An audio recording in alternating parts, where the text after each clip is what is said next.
Alex outside the Etihad in the rain. Welcome to Manchester City 3, West Brom 1. I'm going to do a match review and talk a little bit about Pablo Zabaleta and what he means to me and the fans here.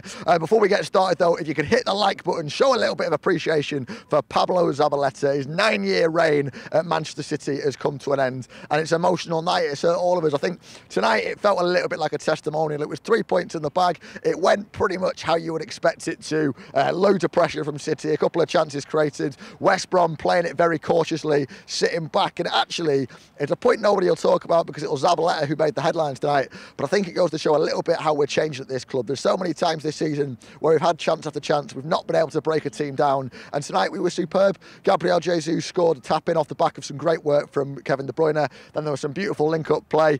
Jesus started turn provider, and Kevin De Bruyne with a lovely finish to make it 2-0, and we just took it from there. It was unfortunate to concede in the way that we did, but you know what? I think everybody's mind was elsewhere. Everyone was focusing on getting Zabaleta as many touches as he could, and Zabaleta, what a man. What can you say about somebody who embodies what this club is about? He embodies the hard work and the spirit and that underdog mentality. He didn't come from a major, massive club. It's not like we signed him from a Bayern or a Juventus or whatever.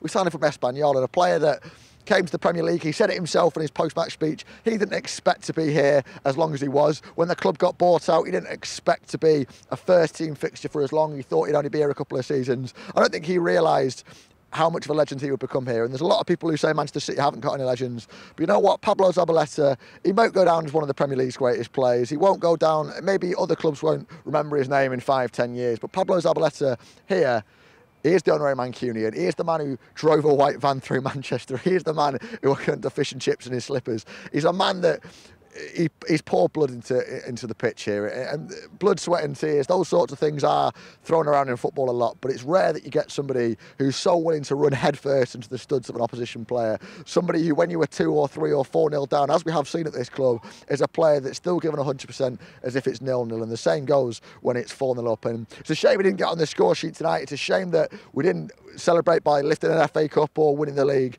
But you know what? For Pablo Zabaleta, he'll be forever remembered at this club, and I think this is the first perhaps in a long line of Manchester City players who have really earned their stripes and have earned the adulation and the adoration of a fan base here. And I'm sure we're going to see similar send-offs in coming years for players like Yaya Toure, Vincent Kompany, David Silva, and so on, because this team, they are a team of legends. They've given us moments like 93-20, moments like beating Barcelona early this season, and it makes you feel warm to be City. We've got some great fan cams coming up. I can't remember who it was, but somebody said, we don't mourn Pablo Zabaleta, we celebrate his career tonight. This is a celebration of everything he has done, the steps this club has taken, and what it means to be Manchester City. This is how it feels to be City, this is how it feels to be small, and this is BlueMoonRisingTV. Have your say on Pablo Zabaleta. Sum him up for me in 3 words, 3-word review of Pablo Zabaleta's career in the comments below. While you're there, hit the like button, and if you haven't, subscribe. This is BlueMoonRising. I'll see you next time.